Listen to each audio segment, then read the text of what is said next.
This is CSGO Deeper. I'm Extremes. I've got Prophecy with me, and I've got Apocalypse from DC. How's it going, boys? Good, thanks. Yeah, Superb. it's good. It's a long time since we last chatted. Wow, yeah, it really is. I haven't done one of these in a long time. I think ESL Africa did its very best to basically completely wreck us by going to bed 2 o'clock in the morning twice a week. So it kind of kills your enthusiasm for staying up late and recording podcasts. Yeah, that is very much the truth. It's actually quite rough for me as well. The first time I did it, being an analyst on the desk, it's really fun, but you don't realize just how much you have to do. In the evening, you got to watch all the games, make your notes, sit at the desk. It's quite exhausting, and then you get out there at midnight. You got to drive home. So respect. It's pretty tough stuff, eh? It really is. It really is. It's good fun, but it's tiring. It really is. Yeah, it's one of those things that the average Joe doesn't quite realize how taxing it is. I mean, we're there from 4 o'clock, 5 o'clock in the afternoon, all the Should way I give up away until... one of the industry secrets? Yeah, what? They wear makeup. Oh, yes, that's true. We do wear makeup. I look beautiful in makeup. I'm just saying, it's important to acknowledge. I liked picking the different flavors of lipstick. It was my best part of the show. I just get given, and I'm like, cool. If that's what you say, I'll go with that. Yeah, but it's like all of those things in production that you don't really think about, just how complicated it is behind the scenes, that your face is going to glow and shine and everyone's just going to see this ball of sweat. You know what I mean? Like, it's all of that attention to detail that you've got to think about when putting a production together, which is why in South Africa in particular, we're getting better and better at it, I think. And it's nicer to watch when everything's done behind the scenes to that minute detail. It's really good. Yeah, it's been a fun one to be involved with, I must say, and we've seen some really interesting results in the first season and now in season 2. You guys pulled out some interesting stuff last night, actually, with Z-Drag the sub against Energy. I think you surprised them a bit. Obviously, it's a little bit difficult, or very difficult, with the sub in general, especially for our team where we haven't used the sub in 10 years. Now all of a sudden you got to switch it up. But yeah, it was quite interesting. I don't think Energy were playing their best. I don't think they needed to, but I think we got some really good rounds. We dug it out a bit. It's been good for our team going into the next few events. These are the teams that we want to be playing against: the Bravados, the Energies, to try and step up to that level consistently. Yeah, absolutely. Yeah, I mean, Prof? From what I've seen at DC, like, it just seems as though you guys can never just, how can I say it? It's like you never have the competitive juices flowing for these online games. Sort of like, okay, let's just get to the LAN, and then when we've got like the 2 days to practice, you guys look a hell of a lot better then. Yeah, exactly. Online as well, it's a lot about trying your different things, because with us as well, there's so many official games at the moment. You've got to use the most of your time. So it's not really like we have a week of just practice games and scrims and things like that. We're using these official games to try cram stuff in. So sometimes I've noticed I'll go rewatch the broadcast and it was like, oh, they're so disorganized. I'm like, yes, because we're trying completely new strats on the fly. And that's the first time we're basically running them. So that's where you see it looks like complete chaos, but it's actually like, hey guys, why don't we try everyone split up and take a pick or something like that? You know what I mean? Because literally we just have official games, and no practice in between, which is, I think that's one of the differentiators with the teams that have more time, like Bravado and Energy, is that they'll have time to dry run a lot of this stuff and then play official games as well, which is what they should be doing for what they want to achieve. Yeah, totally agree. It's unfortunate for you guys, because it just shows you sometimes, like against Energy on the first map yesterday, and when 3 of you guys were actually firing in the team, because I mean it was yourself, Yanni, and your brother. You guys, Explicit, you guys were all contributing pretty, I'd say pretty well across the board. I mean, you got yourself a couple of quad kills. Yanni got himself a quad kill. It just seemed to take Energy by surprise a little bit, because I think they were expecting to just run over you guys with the sub. Which they should have, the naughty buggers. They really should have, yes. Yeah, it's quite interesting for me as well. Like, I think consistently we are the gatekeepers to the higher tier of CS. So if we play lower teams, you will still see that skill differential. So it's just quite interesting that we're still right at the top and able to frag individually, but the consistency is not quite there. Like you said, always one player will go off or 2 players will go off. I think it's been a few years since you see all 5 players have an amazing game all at once. So That would be pretty scary, though. I think if all 5 of you guys went mental, it would be pretty it's crazy. frustrating. I mean, there was that one. Yeah, no, Yeah, I can imagine because I mean, we were bagging on your brother the whole of last season because you're like, no, Tyron's not looking good. Tyron's not looking good. Then he gets that the semi-final against Bravado, and he like gets 4 kills, and then he like panics against Cent, and we're like, what's going on here? And I still remember they were talking behind the scenes. They were like, probably what happened there is Tyron hit the first 4 shots, then had to think about it, and that's when he failed. No, exactly. And the frustrating thing is, like, you'll see, like, look at Hellhound. Some games he literally doesn't miss an AK one tap, and you're just watching him like, I'm dead the whole time. Entry frag, I'm just always dead. I watch my teammates more than anyone. So I watch Hellhound. I'm like, holy crap, that is amazing. This guy's aim, like, no one's going to touch us. But then the problem is the next game will go and he's not quite on that like one tap level where he's like the human machine, and it's so frustrating. And then you get Rion goes with the AWP. Some games he'll just no scope and go crazy and be AWPing at the highest level South African CS, and then the next game not so much. It's just that consistency thing. So, but everyone has the individual capacity, I think, to have those crazy games, which is cool. Still cool that we right up in there and we can have games like that. It is a very cool thing. Another cool thing is Aperture PC. Thanks, guys, for jumping in and giving us free stuff to give away. So we will be doing that at some point. Again, this is early days for us. We want to grow this all the way up until Rage. We may change out to APOC. It depends on what he says today. Just putting it out there. If you're nice, we'll bring you back. You have to keep me. I'm the coach. I see that. That is a hard thing to beat. Yeah, the Amaryllis coach. The Amaryllis coach. A dubious honor at best, but at the same time, I'm just wrecking you there. Sorry, man. I just realized I'm sitting in the dark. I'm like looking at myself and on the screen here and going, wow, you guys. Well, you can see me, so I'm assuming I don't need to go turn on some lights, right? No, that's fine. Yeah. I can see you. Okay, good. So, talking about, I think let's stay on the ESL Africa thing for a little bit since we started there. On the position that the championship is in at the moment, we've got Energy, Bravado, and Big Five who are making some space at the top of the log. And I mean, they're all I think 4-0 at the moment. And there's a little bit of a mid-table with yourself and Goliath, and then the other 3 who are just not doing anything. Do you feel you guys are going to be able to stay in the top 4 there, or are Goliath coming for you? I think we should. I think us and Goliath are quite close at the moment. Obviously, they had a astonishing game on LAN when we played at the ESWC qualifiers, but online we've taken a few maps off them recently. So it's close. I'd like to see a best of 3 with us and them with a full team on both sides to see how it goes before you really see how it weighs out. But I think we are quite close with them at the moment. To be honest, that's my personal feeling.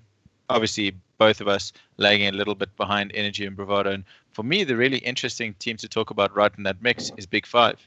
Because Big Five are playing some really, really good Counter-Strike, some really smart, clinical Counter-Strike at the moment, which is really interesting. Like, as an emerging team, well, yes, they are an emerging team. They're pretty new as a roster. They sitting up there in 3rd place all of a sudden. Yeah, I would agree with that. I mean, I said, I think it was a week or 2 ago, that they look like they have the best team structure, as in you can clearly see what they're attempting to do.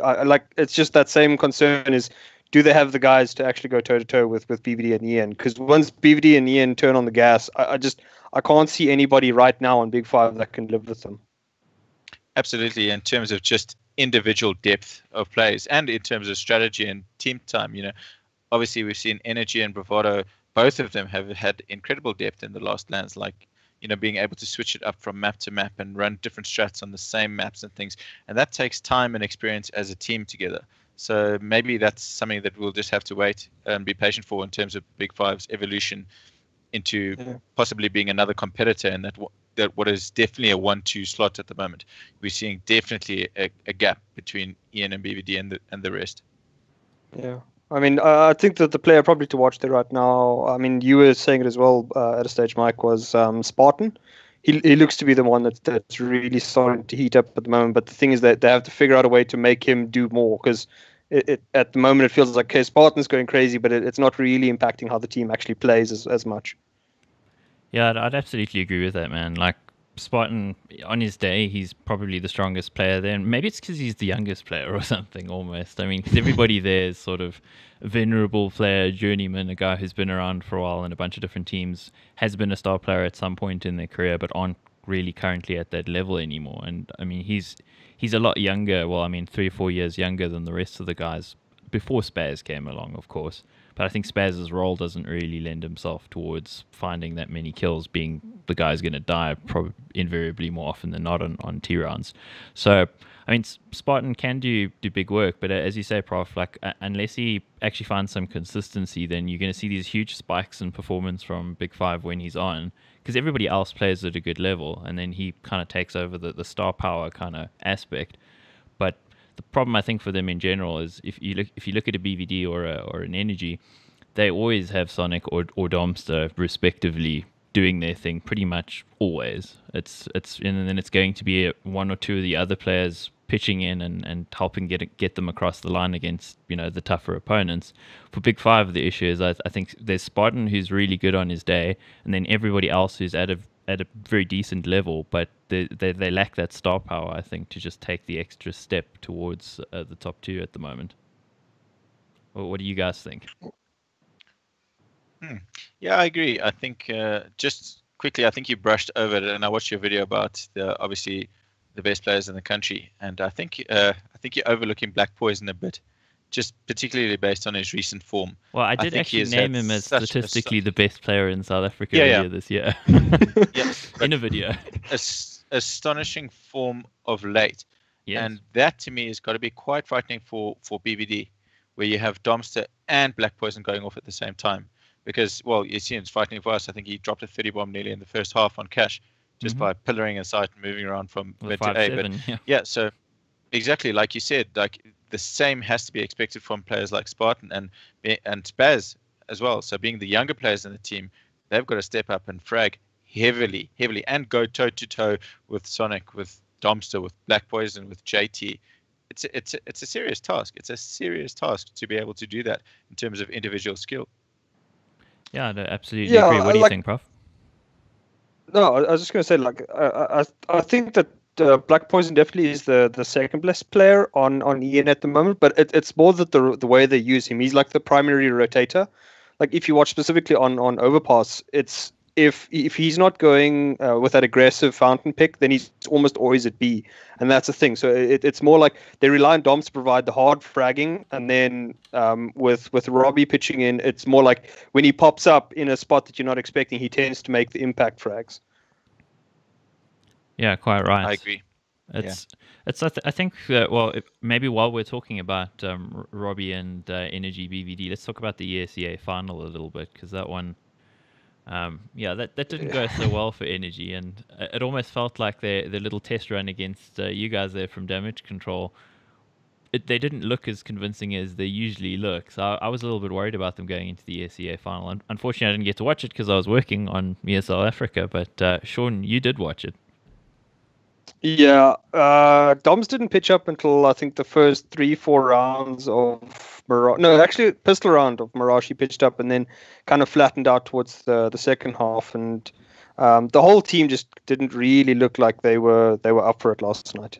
Doms, I think Doms did well at points, but all of them you could say like they did well at points, but it was just like there was no consistency amongst any of the players, and BVD. Detrony had a very good game last night. I mean, he didn't even AWP on Cobblestone, and I still think they won 16-6 or something. So BVD looked good, but again, it was more of just like a sloppy round. Both teams you could see were just like, okay, let's just get this game out of the way because, there's money on the line, but it didn't seem super important to them. They clearly have other things on their mind. Yeah, no, not at the moment.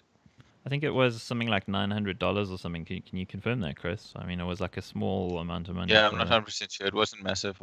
I think that obviously we're heading up into the big comps now, so maybe keeping a little bit up their sleeves. But these teams at these stages, I've played in them. It's always competitive. You never want to lose either way. So I think even though it wasn't maybe the biggest prize pool, Ian will still be a bit defeated from the defeat. You always want to win, especially in that position. You come off the back of winning on LAN. You want to keep that momentum in, and you want to keep if you going for that number one spot. You're going to keep number 2 just a little bit behind you the whole time. Doesn't matter what format you're playing in, even if it's a friendly on a Sunday afternoon. So, even though the prize pools aren't big, the pride is always there, and it's always a serious matchup when you're playing against your rivals. Yeah, I can actually switch to so just so our viewers can see, I'm going to switch us to the browser quickly so I can show them the results there. So 16-5 was Bravado Energy on Cobble. Ouch. Yeah.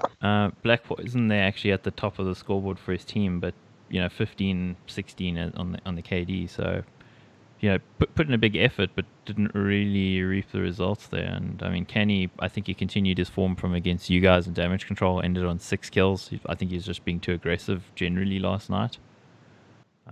He also actually didn't AWP at all last night. It was only Black Poison AWPing on Cobblestone. So maybe just not feeling it at all there on the AWP. Yeah, like I said, it just felt like when you watched the game, it just looked like Energy was, I wouldn't say not interested, but it was sort of like that, like, it's an important game, but we don't really want to be here type thing. It just, like, when you watched it, it felt like that at times. We got Detrony and Sonic both at the top of the scoreboard as usual, but I mean, the KDs are not crazy. I mean, the amount of kills are not crazy because we're essentially talking about a game that ended very quickly, so it never looks as impressive, compared to the games that work out. I'm just going to switch to browser again for you guys. Going down there. Yeah.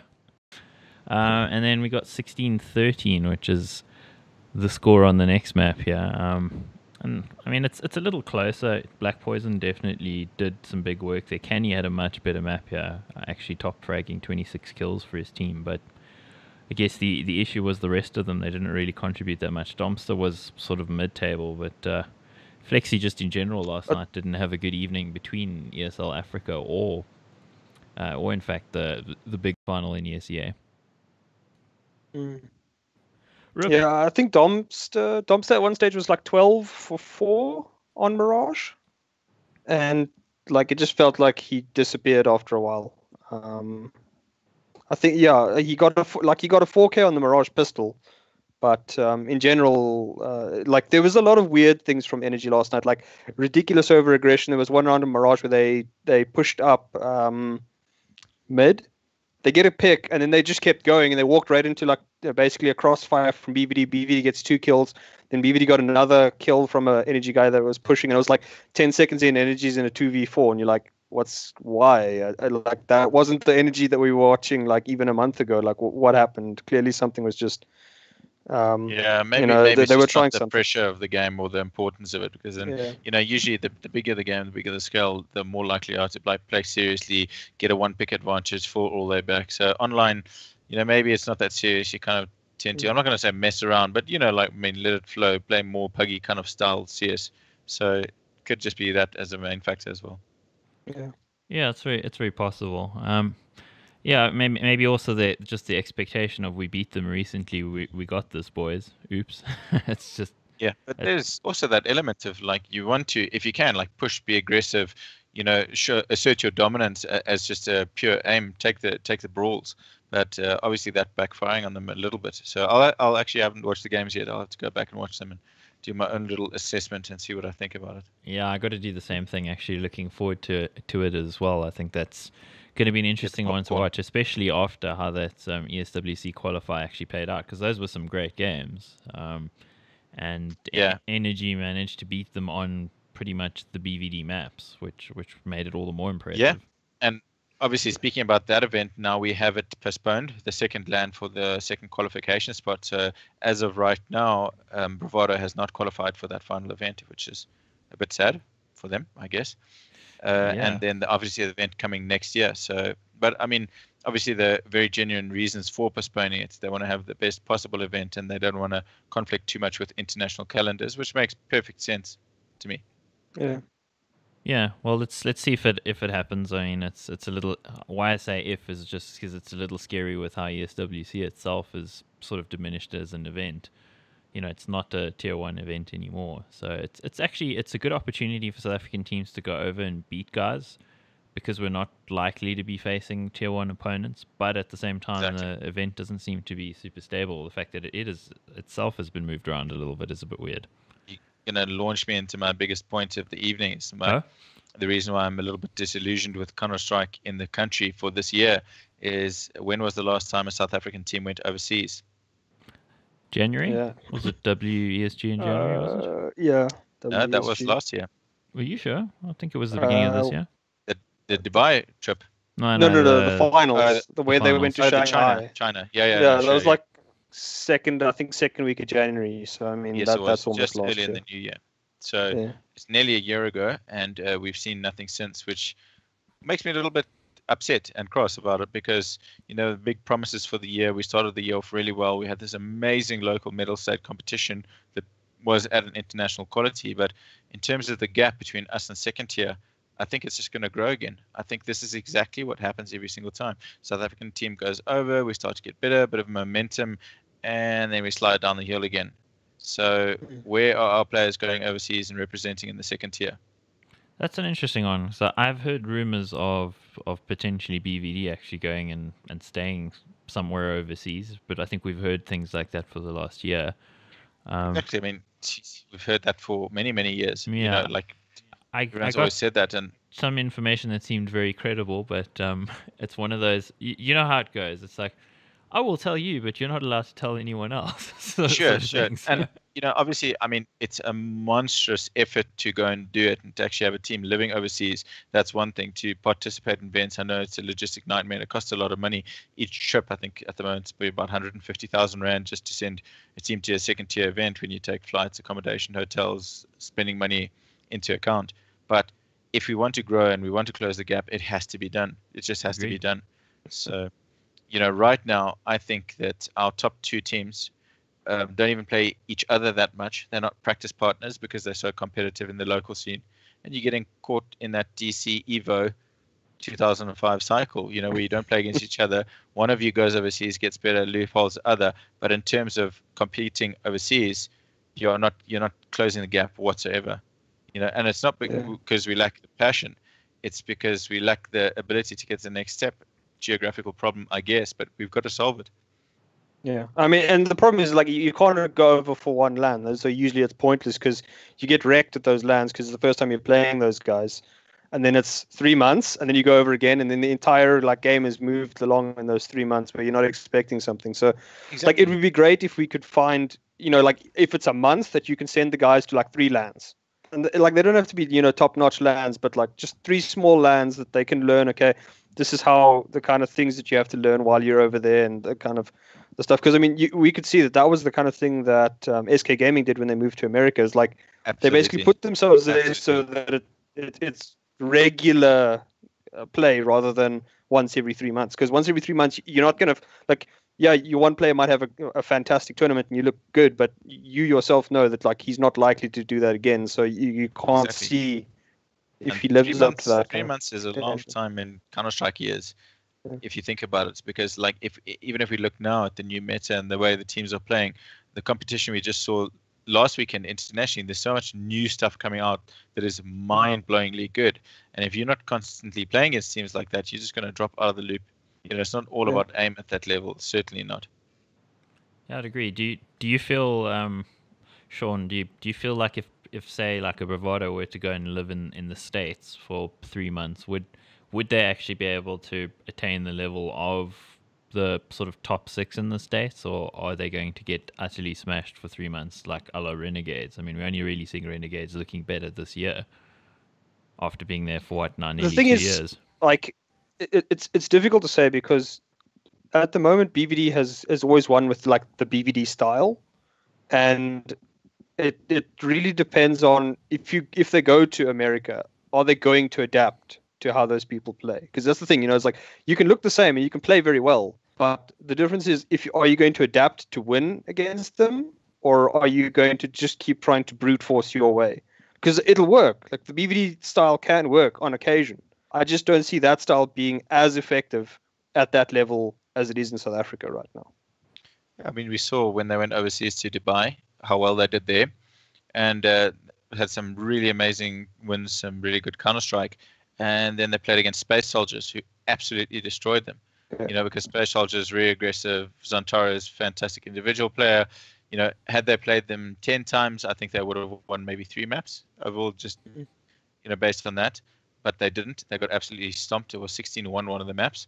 And then they went overseas again, did well, and then get absolutely stomped by other teams. And you need that. You need to know exactly where you stand. We don't know where we stand as South Africans. We don't know where we are. We know we're not first tier. We're somewhere in the second tier, or are we? Are we at the bottom of the second tier? Are we even, if we go to America, could they even qualify for the bigger lands there by beating American teams? We don't know. I don't think we know. I think that's a scary one, particularly because America is not in as good a state as Europe, and it never has been. I mean, it had brief spurts when there was this young Ukrainian there where they were suddenly a little bit better. But they're looking scary. Yeah, they're looking scary now because they've got a pretty good looking Cloud9. I mean, they still haven't had that much chance to perform on land just yet.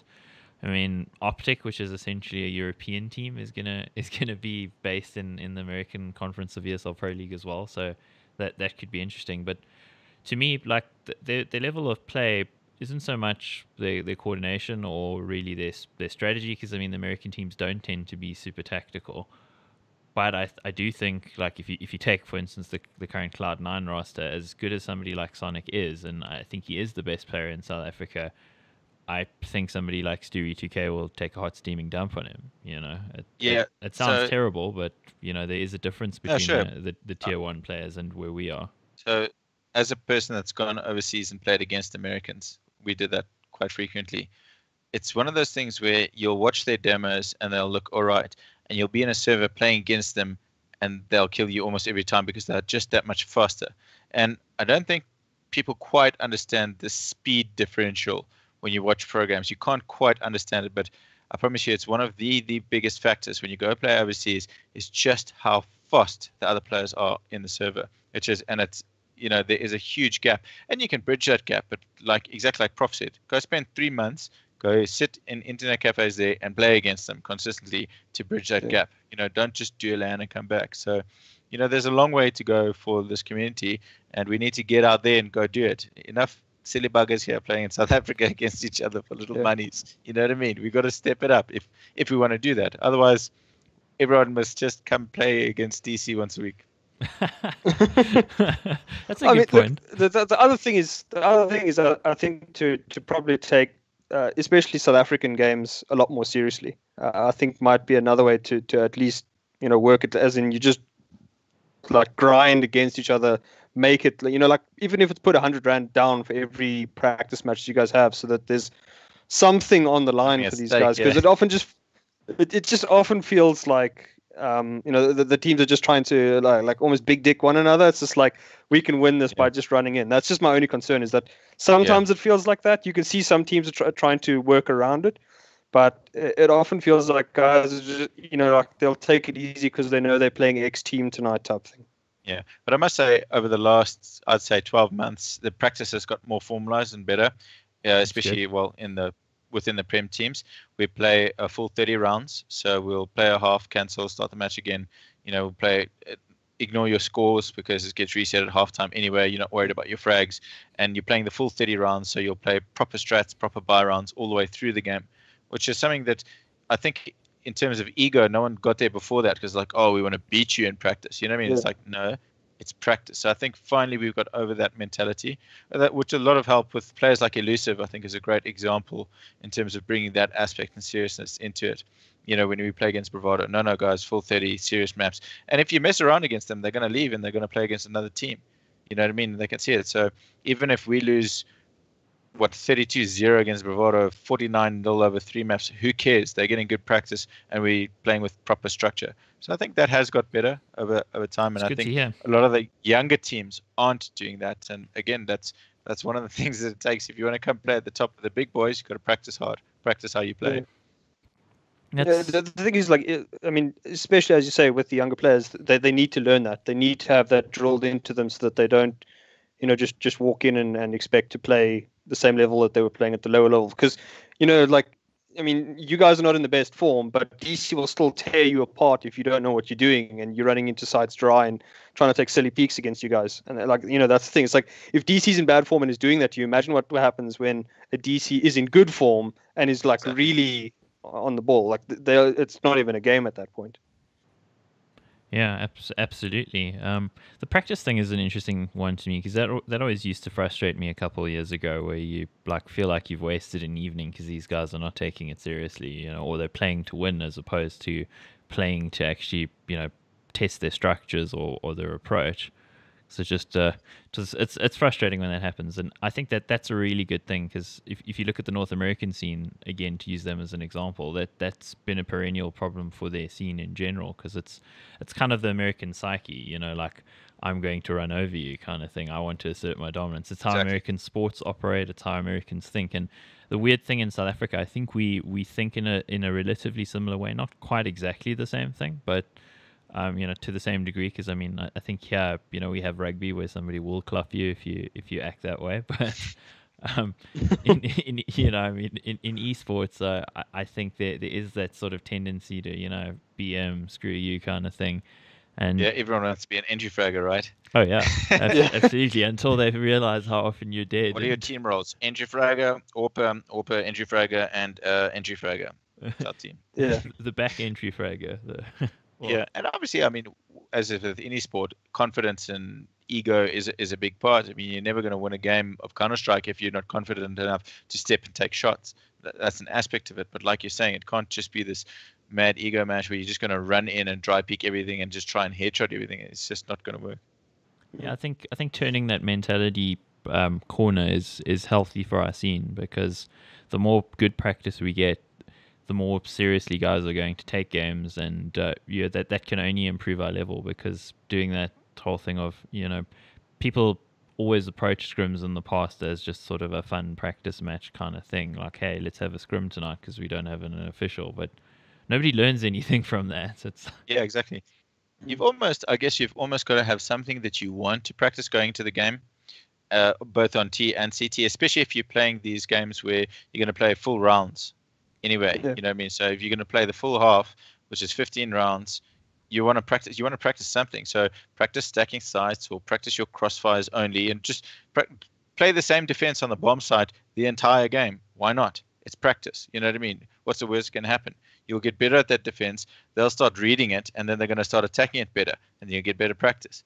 And then you'll know whether or not it really, really works. It's almost like when you run your dry runs and stuff on LAN. You don't know if that works. Try it out. Try it in your Sunday practices. Schedule 3 hours, play every map against another team and play it. And you want to tell the younger teams like this, guys, you have to practice. You can't just go and mess around. Your IGL makes a little strat book and then he calls the strats in the game and you expect to win. There's so many smaller elements and aspects that you got to iron out and go through, and I mean, there's finer details that you have to practice. totally agree. So I like your one note here. Closing the tier 2 gap. We come back to the how far away are we from the top teams. I'd almost say that we're more tier 3 than tier 2 because I mean tier 2 is pretty much the Space Soldiers and Renegades that we mentioned already, and maybe they're not even quite good enough to be solidly tier 2 if you compare them to like a Big or a Yeah, I think Space Soldiers are really close. Big obviously has got an exceptional emergence into the upper tier, but Space Soldiers are close. A bit inconsistent, like you say, to be called exactly in the tier 2, but yeah, I agree. So I mean, I mean, Space Soldiers has similar problems to us, though, in that how often do they go to lands? I mean, Well, they they won invite to Montreal, yeah, I was and gonna like say they that. weren't allowed to get visas for Canada. So it's like, and now they're stuffed. They can't go to an event that they qualified for. I mean, there was that whole like funny, letter that they sent, which Yeah, that was hilarious. obviously did well on social media. But like, I mean, you can feel for them because it's like we know that feeling. You guys qualify, and it's like, oh, sorry, the event's been moved to next year. It's like, But I are think you they're serious? taking steps in the right direction, really are as a team. You can see they also had player shuffles, and they've got a serious team that is all willing to travel, and they're all taking it seriously as a profession. So I think Space Soldiers is one of the teams that is likely to get up there in terms of their consistency if they keep the same regimen going. Problem they have, of course, is that they got Turkish passports, so it literally flags you everywhere you go in the Western world that you might be a terrorist, which is Zantares on the Yarb, everyone is nervous.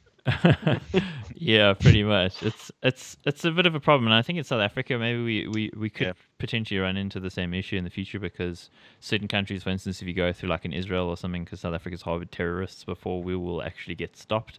So yeah, let's hope that doesn't affect the South African team. But Yeah. the thing was, I still think Space Soldiers are definitely a step or two ahead of us, just based on, they've had a little bit more exposure. They're geographically closer. For us to really compete, as you said, we've got to go live there. The only other alternative is something like if, say, for instance, because there's a lot of talk about internet infrastructure in Africa, that there'll be really fast connection to All lands in Zambia, boys. We're ready. Well, apparently Well, I mean, Kenya is really fast to South Africa right now. It's less than 60 ping, and it's That's really not bad. far away. And that's not bad. the uplinks to Kenya from the North African countries are being put in place. So it's very likely that in the next year we'll probably be playing the North African teams at 60 I ping. can't wait to see what's going to happen at this LAN with the two North African teams coming down, because obviously seeing them play against each other, there's definite levels emerging there as well, as you would expect in the league. Some teams doing really well, some teams getting trashed, which is good. But I can't judge. I watch the games. I'm like, are these guys good? That's a good shot, but are they good? I don't know, because they're playing against another team. Is that team good? It's so difficult to judge how good a team is. So you could watch some tier 22 teams play against each other, and it's quite an exciting game. But the players are rubbish. You don't know. You know what I mean? You've got to see them against a better team to see how good they are. I will say one thing about the North Africans at the moment is that, like, if you look at like how quickly they hit their targets, I think they look man for man probably better than a lot of the South African players. Like, it's like I was saying on the broadcast the other night, it looks like the first 3 bullets they're killing you in. Whereas you'll still see some like SA players that like spray, then like stop, reset the spray, and then kill the guy on the second attempt. And it's just like it doesn't feel like the North Africans are going to give you that chance. I've seen some sick shots, but I just can't tell. You also see potato things, but you see potato things in the pro games as well. You know what I mean? You see guys whiffing the easiest shots right in the like finals of GMAX. So you're like, okay, it's very, very, very difficult to tell levels until you put them up against each other. Oh, absolutely. That is definitely. Sorry. No, you go. No, ahead, like I was just gonna echo Chris's comment there, that like I really am interested to see, because that'll be the first time we actually get to see SA teams versus North African teams, so we can see how they go against one another. My body's ready.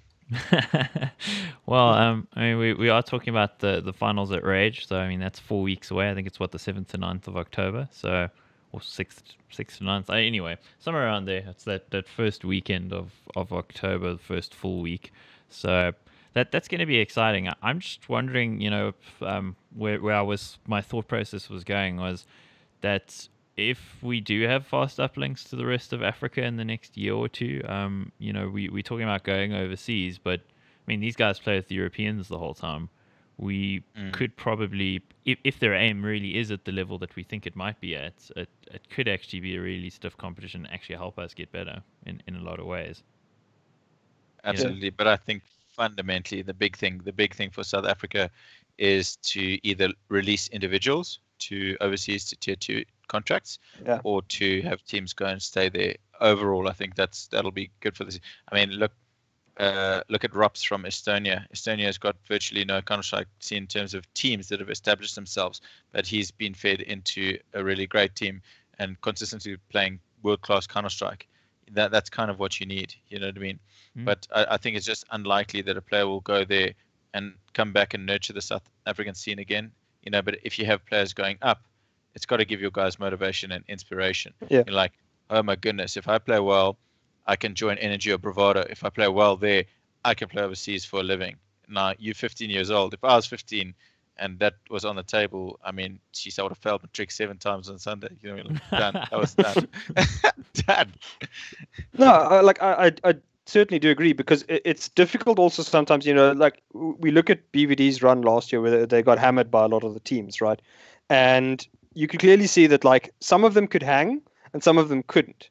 But the problem is like, is that the team making it look that, I mean, Detrony obviously was going through a really bad patch of form at the time. So it's like, is that the current team dynamic that's just not helping him out? Like, what would happen if you put him on? I mean, just let's put it up there. Like, if he was on a big, if he became like the primary AWP for a big, how much better does he look in that team? Because then he's got a whole bunch of guys that are like doing the right setting him up all the time. Yeah, and that's the thing. So I mean, I fully agree with like sending, like, even if it is a Sonic, a Domster, a Black Poison, one of those guys going over and love to getting see that. into I'd a love to see decent that. enough team. Yeah, because then we'd know that, like their true levels. Exactly, and that's what you need. That's what you need. You need to have South African guys sitting on the server watching Mousesports play and seeing Sonic cracking off headshots, and you're like, holy cow, guys, we played against Bravado and we took maps off them, and here's Sonic and he's playing overseas. You know what I mean? That is like, wow, we can do this. You know It's what I mean? inspiring. That it would be inspiring. It would be inspiring to everyone. You know, I just think. And speaking of Big, I think Big are just the most fantastic team to watch on the planet right now. I think they have such cool stuff. You know, their grenades are next level. Tabson's ridiculous, and it's so nice to see another team putting in time and effort, and being creative in Counter Strike. That is cool. It's kind of crazy if you look. Sorry, you first. Ron. No. You go ahead this time. Well, I mean, if you look at Big, what's crazy about them is, 2/3 of their team was, well, maybe it was NRG for a while in North America, and they really didn't achieve anything with North American personnel added to the Germans. And now that they've gone back to Europe, picked up some more Europeans, and I mean, a guy like Legija, not well regarded at all. Kind of thought of as a bit of a shitter as far as players go. Yeah. Actually working well within the system because he has a system. That's kind of like if you look at SK where they were 2 years ago before they had Cold Zero. They had a system as well which worked really well for them, despite lower tier, player personnel basically. So I mean, big, quite amazing. But at the same time, I think there's huge potential for them getting utterly wrecked by some of the more skilled teams if they find a team like that in a tournament. Like a G2 or an SK in deep in a tournament, they're probably going to get wrecked. Absolutely. I mean, you've seen, well, obviously Tabson can go toe to toe with just about anyone, but you worry about the other players having, like we said, that individual skill just to step it up. And exactly like old Profeki was saying, you worry about the individual skill level of players going overseas. Exactly what you said. When they go over, you're going to find out whether individually they can step it up to the next level. Is it a team thing? Is it an individual thing? Or it's probably a combination of both. And you will see that. You will see that with players consistently playing overseas. If a player individually just can't hang, then it's time to cut them if you want to step up and play at that level. Yeah. Like every team has had to do at some stage. I mean, NIP clung on for dear life as long as they could, and now we see them picking up younger players. And I think Henry G was saying that he thinks that they might have stagnated the whole Sweden scene just by preaching that hang on to your players for dear life. Don't do it, DC. It's not the best. So I see there's a nice comment from our friend Linux Prof. He's saying that Sonic, Black Poison, Domster, new EU roster, HLTV confirmed. He said Rooster because he's a Dutchman and he can't spell, but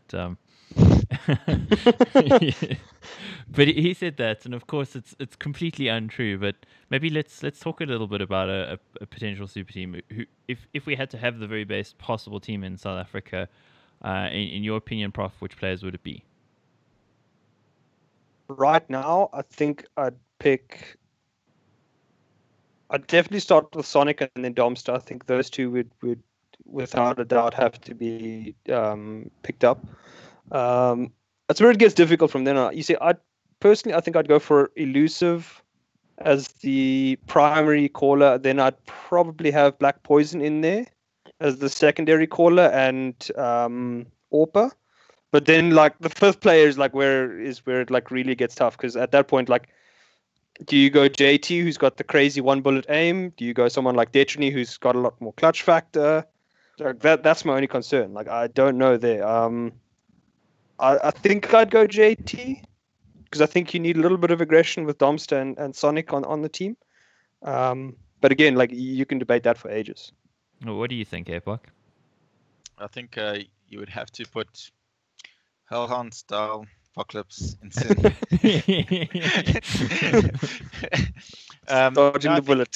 32 years younger than Hellhound, eh?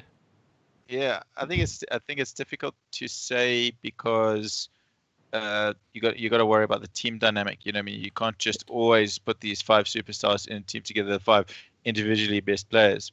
But if to answer the question, if you want the 5 biggest superstars, I think you're right. I think it is Sonic, Domster. I would put JT as the superstar, probably Black Poison on his current form, and then yeah, IGL would be. You'd need Elusive as your IGL because he's the best IGL in the country, in my opinion.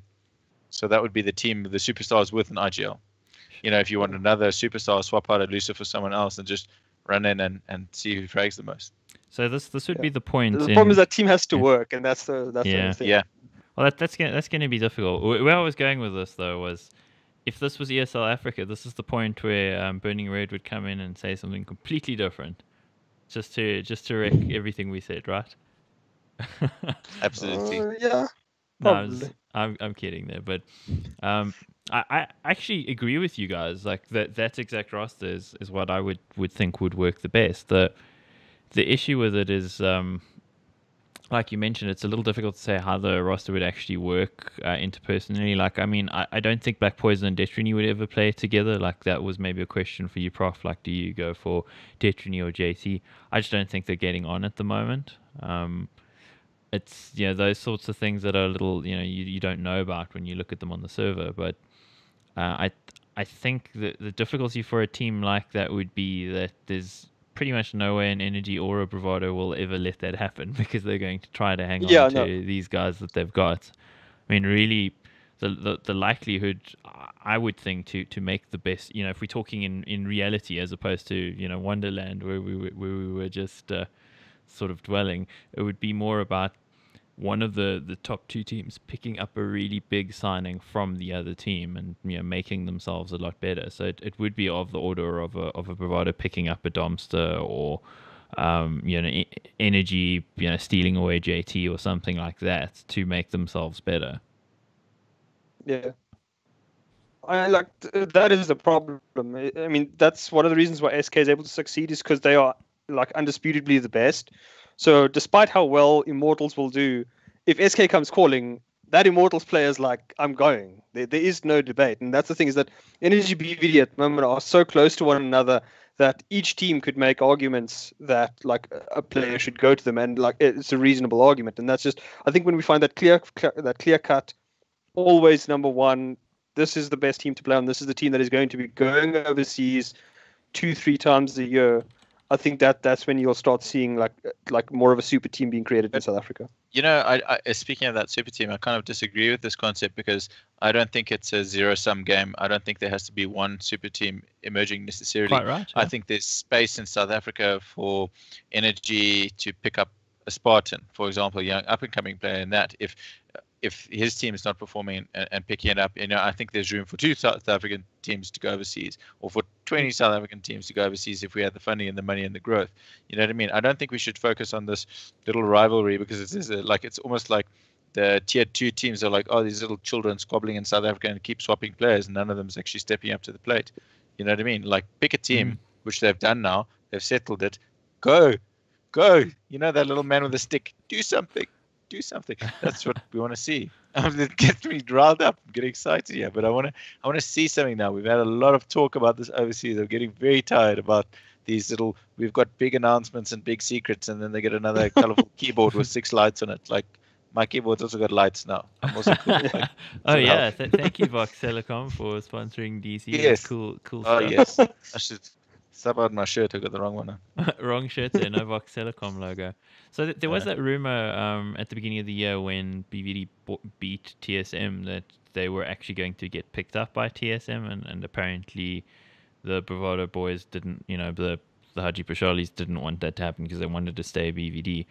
If that actually happened, I mean, that would have been crazy for South Africa, but then would they have also just gone and gotten utterly wrecked? Because, I mean, that was I also don't the think it lineup even that matters included if goals. they go there and get wrecked. I don't think it matters if they go there and get wrecked. I think that's a more progressive step to me. Yeah, I'd absolutely agree. It feels like a missed opportunity to me. And the difference is that, it probably would have been a better team than what TSM had at the time. So well, that wasn't hard at the time, right? The thing is, they'd be playing in ESEA over there. They'd be playing in, I mean, I don't know, maybe the ESL Pro League, but they'd certainly be trying to qualify for that kind of thing. They'd be playing 3-4 different leagues at once. They'd get into the tiny American lands where you're playing, maybe there'll be a Cloud9 there for that event type thing. And sure, you'll still be probably, I mean, you won't be winning many games, but you're learning, okay, this is how Stewie plays. This is the kind of things that Stewie does. And then you learn to adapt to how Stewie plays. Because, I mean, That's how Exactly. Stewie got good. Like he had to practice. He had to get his ass kicked by the Europeans when he first played, and we've Exactly. now seen Stewie can hang, and You know, that's just the question that we've all come to. Is like, can I our just can our think boys hang? exactly. I just think the time for excuses is done. Like I get like maybe Bravado's got a legitimate excuse. Okay, so let's put excuse forward. So, oh no, we're waiting for JT to finish matric. Well, then leave him in South Africa. His spot's still there. Take a sub, play with the sub who can play there, and fly him out when he's finished matric. Hmm. Get started. Get Take like a started. Rekno But, or somebody like that who's not attached sure, to a team anyone right now. who's not doing it, doesn't mean he's going to be replaced. Or actually make him play for his spot back when he's finished matric. That'll be even more competitive. Feed these guys up into some sort of next level of CS, which is what we're not seeing, which is why I'm so frustrated because I love watching South Africans go overseas and compete, and I haven't had my fix. Grumpy. Yeah, exactly. So let's move on to some international stuff. We've barely mentioned international stuff. We've over 50 minutes into this already. So, I mean, we usually speak international only and, like, South Africa exists somewhere. So let's actually talk a little bit And that's a about good what. thing, isn't it? Oh, yeah, I think it's a good thing. It just also shows you, like, when we were doing the show earlier in the year, there was very little South African action actually happening. I mean, there was Telkom Masters going on, which we couldn't watch because it wasn't broadcast, and then there was Metal State, which kind of had just sort of reached its conclusion when we stopped doing the podcast. So, I think let's maybe review DreamHack Malmo a little bit because I think that was a really exciting event. And I think it was the first event where we really got to see where the teams are relative to each other after roster mania happened, after all the Yeah. swapping of players and the player break where everybody went to where everybody is now again this week, which is, everybody in Europe goes to Greece or Spain, right? Now all the top teams are in Greece this week for ESG Mykonos. But we'll talk about that a little bit later. Your thoughts, Sean, Mykonos. on... Sorry? To join Harry and Greek. Oh yeah, Harry and Greek. Yes. So we'll start with you, Sean. I mean, what's your overarching thoughts on DreamHack Malmo? Of course, won in the end by G2. It's a very weird event, mostly down to the fact that like you could see a lot of the teams weren't 100%. SK was kind of nowhere. Like, yeah, they made the quarters and got knocked out, but like even if you Yeah. looked at their run to the quarters, I was like, I mean, I made the joke to you is that it just felt like Coldzera was missing for half the tournament, which is like, when does that ever happen? True that. I mean, Fur was putting up good numbers, but I mean, SK was nowhere. Astralis did the usual Astralis thing, get to the playoffs, and then just lose in the most ridiculous fashion ever. To Gambit again. Gambit dumpstered them. I was like, Yeah, I mean, it was I brutal. wasn't expecting anything from That's Gambit, and they that's just a cool hammered them. emergence from a team. Like, I almost like before the event, I think I was talking to Ty and I was saying that I don't think Gambit's going to win a game. I think they were a one-trick pony, one-hit wonder, whatever. But I'm pretty impressed with that. They looked awful I mean- online as well in ESL Pro League. They looked Yeah, I was shockingly like, these guys terrible. are done. Like, it was the luckiest thing but- you've ever seen in your life for them to win a comp. Here's the thing Now- about Gambit, right? Like, Gambit is actually a very good sort of like thing to aim for South Africa, because if you think about it, brilliant name. Gambit started off as like a Dren from Kazakhstan, right? That was the only guy that like came from Kazakhstan that anybody really cared about. And then like Mo joined him, and Mo was like up and down, not really like a consistently fantastic player, but still good. Also from Kazakhstan. Then they found Hobbit, and now they found Fitch. That's like 4 Kazakhstanis that is Yeah. like, and that one by Fitch one by played one, well they've come last from no. weekend. Yeah, I didn't see all of it's their just- games, but that are quite insane as well. I mean, like I said, that's the 4th Kazakhstani that they've pulled into that team. So it's like, where are they Kazakhstan pulling these national guys team. from? Where are they finding them? They just need Yeah, Borat in the it team and then basically it's is. complete, right? Yeah, well, they need to get rid of Dozier, but how's that ever going to happen? I mean, Dozier is the ultimate example of proactive marketing in CS. I mean, we're talking, the ugliest dude who speaks no English and is probably going to die of heart disease sooner rather than later. But he is the ultimate ex-god because their marketing has been so good. And he's a good player, but it's, you'd almost argue like, some of the international pundits were arguing for maybe like when Seized was dropped from Navi, maybe Seized should go to Gambit and replace Dozier because he's a little bit better at that sort of supportive / entry role that Dozier has. I mean, it's almost hard to pigeonhole what Dozier does, but Dozier's still there. He still played well. Their issue in this tournament, I think, for Gambit was that both Adren and Hobbit didn't really show up in the playoffs at all. It was all on the new guy Fitch and then Mo sort of pitching in that actually got them as far as they did. And then against they played, I think it was North in the North in the final, in the semi, and they got hammered. Open the bracket, yeah. Hey, that might help other people too. Yeah, but I mean that game against North, it was just like they got destroyed. They had no space in the game whatsoever, particularly on Inferno. That CT side that looked so strong against Gambit then crumbled in the final against G2 on Inferno. Mm. But you were going to say something? Just showing you. Oh, I was going to say actually the funny thing about Kazakhstan is they're really good at Counter-Strike Source. Incidentally, they came second at WCG 2005. Yeah, wow. That was also. It was also with the Dread, wasn't it? I think he actually might have been, but just interestingly enough, that's the first time that I knew that a team that actually came second in that event. But speaking about Gambit versus North just showing you how consistently good the whole Denmark scene has been over the recent, call it 12 months. Fantastic to see all of those players emerging. A few Danes in other teams as well around Europe, but consistently doing well. That particular region, which is, I always find it strange how certain regions are good at Counter-Strike. Anyway, it's a tiny little country, and it's got like tiny little country, and it's like got 4 players worth or like 4 teams worth of players just hanging around at various levels of. Not enough sunshine for them to go play outside. Must be, but I mean, Heroic even look pretty good at the moment, so. It's crazy, and I think Valdo is a great pickup for North. He definitely helped them get to that. He played really well. Level. I was surprised. Also, when I picked, I was like, not a good pick. I don't know. Like I actually got the opportunity to cast some games with him in last year in ECS League. When he was still new with Heroic, and what was crazy was like, who is this guy? He is just like destroying everybody. Because in that league there was Godsent was there. The Godsent lineup with Flasher and JW and Crims. There was. Godsent. Yeah, there was Flipside as well. So I mean, there were some relatively decent teams who performed at a high level, and there's this Valde dude that nobody's ever heard of who was like wrecking everybody, especially when they played Overpass, because it's like the Danish live there or something. They sleep in the bathrooms there or something. Yeah. But I mean, Valde just amazing. Yeah. Let's chat about why FaZe didn't win this comp. Okay, this is a good one. How many different maps did FaZe play though? Because I think there was some stat where they played like a ridiculous number of maps that like firstly Karrigan hates and a couple of the other players hate. It just felt like they were twice, didn't they? I'm pretty sure they did. I mean, they did. I think they got knocked out by NIP in the one game, and then they lost to Gambit in the next one. I think on Nuke. But I mean, they did almost what Chris was saying. Actually 16-8 to NIP. That's quite a hiding. Ouch. Yeah, but I mean, like they did what almost like you were saying earlier, Chris, like a DC, where it felt like they were like practicing while they were actually playing on LAN, trying to figure out, okay, here's what we're doing, here's what we're doing. Yeah, so like I do agree. Like FaZe had I would say a shocking tournament by the hype surrounding the team, but they took a map off. We don't know what they're going to do. That's not bad.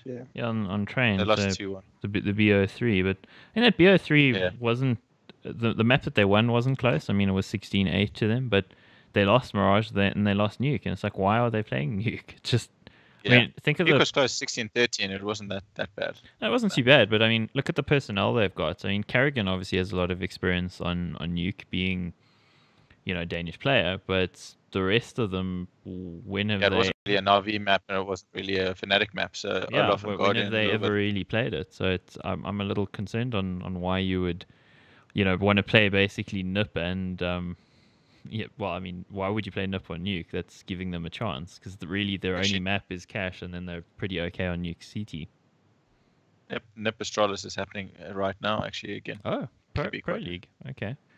Actually, quickly check that out. Of course, online CS, I mean, there is always a difference. As much as we do ESL Africa and we love it and everything, LAN, we need LAN, guys. It's still 4 weeks away.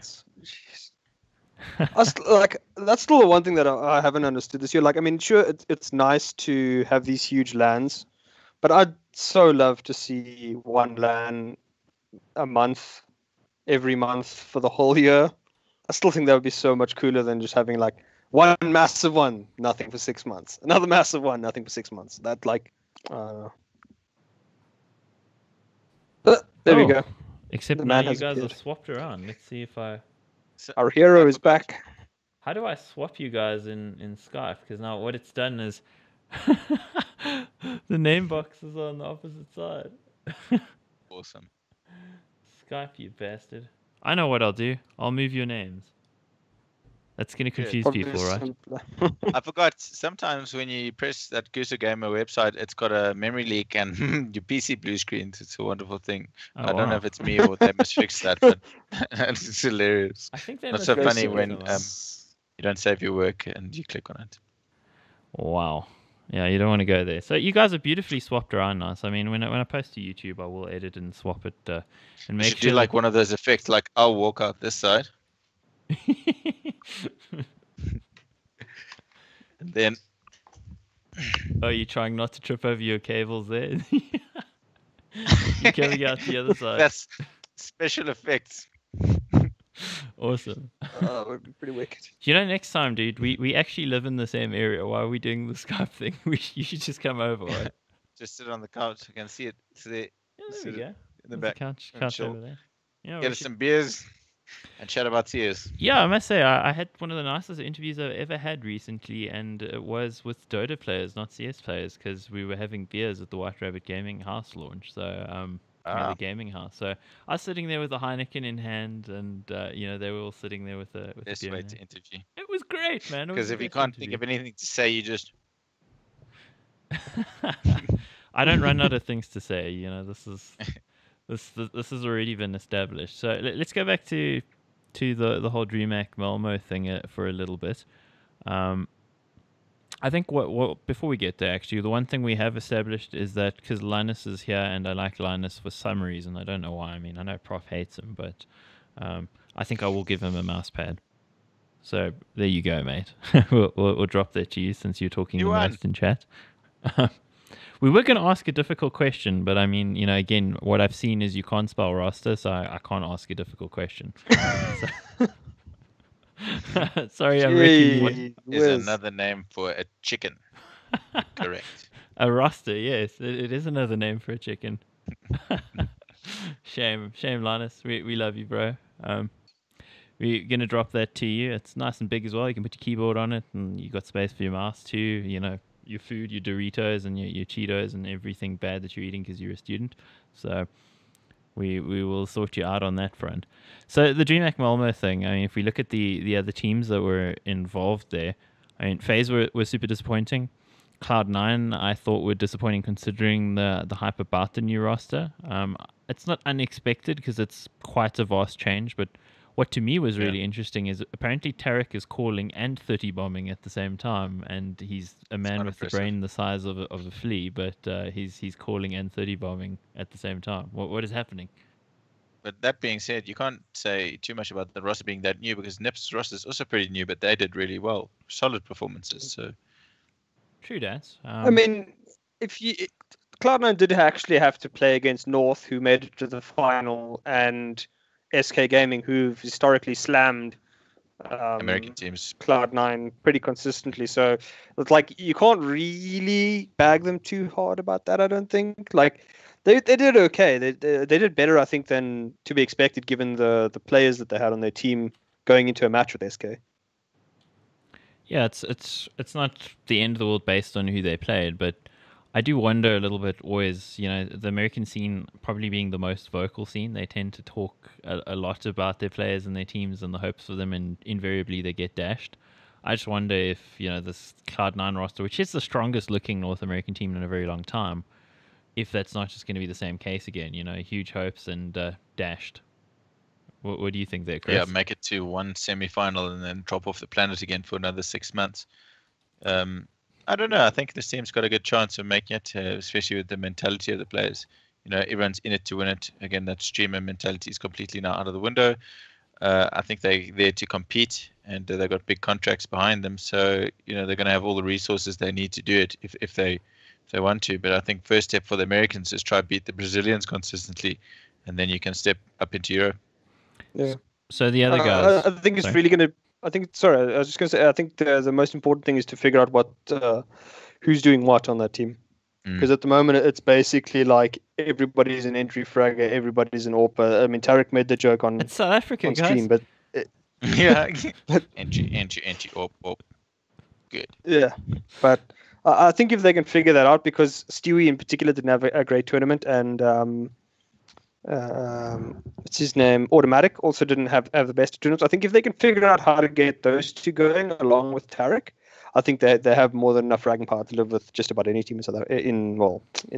In the world, and take a big dump on anything in Africa, basically. But the other guys we don't know. Yeah. Well, let's stop talking about the North Americans. I feel like I've been bagging them on them almost as much as I've bagged on Linus tonight. So I think let's move over to bagging on Virtus Pro. I mean, that never gets old. Oh no.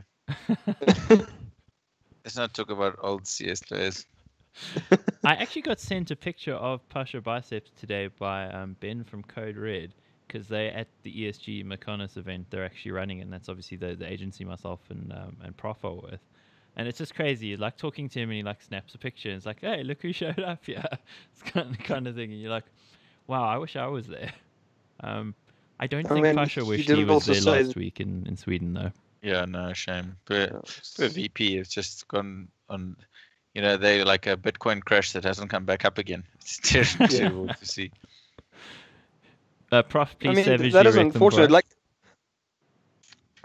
what more can I say? I think the Thorin and the rest have done a huge wrecking of VP anyway. But I mean, I can't remember who it was that said it. But he pointed out something very, very I found very, very interesting, is that what doesn't make sense about VP, right? VP speaks English. You've seen, what is it now? FaZe, Penta, Mousesports. All three of those have 5 different nationalities that speak English, and those teams work. They're not the best teams in the world by any measure, but they are still very, very good teams on their individual levels. Why is VP consistently like, no, we're playing with five Polish guys? Yeah. I mean, think about the players that VP could pick up if they wanted to. They have crazy amounts of money. They have crazy amounts of prestige given the players on their team. And they certainly can make it work with the players they have, because they all do speak English. I mean, it's not perfect, but you don't need perfect English to make that team work. It's a good point. I mean, and that's just what I don't understand. It's like, why does VP not do that? Remember the whole, what was it, DreamHack Las Vegas, where it's like the owner of ES Force, which owns VP, is like, okay, guys, if you win this Taz, I'll give you a Merc. And he gives him a Merc. It's like unbelievable. So I mean that sort of proves your point there, Prof. That if they really wanted to, they could have probably gotten Olaf Meister. I mean, just think of that. Pasha and Olaf Meister, best mates for years now. Why wouldn't it work having somebody like that in your team potentially? I mean, surely it's got to be better than any number of players right now. I mean, Taz hasn't been good for a long time. I think the last time he was good was at the E-League Major. He wasn't even really good at DreamHack Las Vegas in February. So, Neo's been okay, but I kind of feel like he should be the in-game leader and not Snack. Snack should be unleashed to go and hide in smokes, basically. Live in his natural environment instead of having to inhale smoke while he's calling.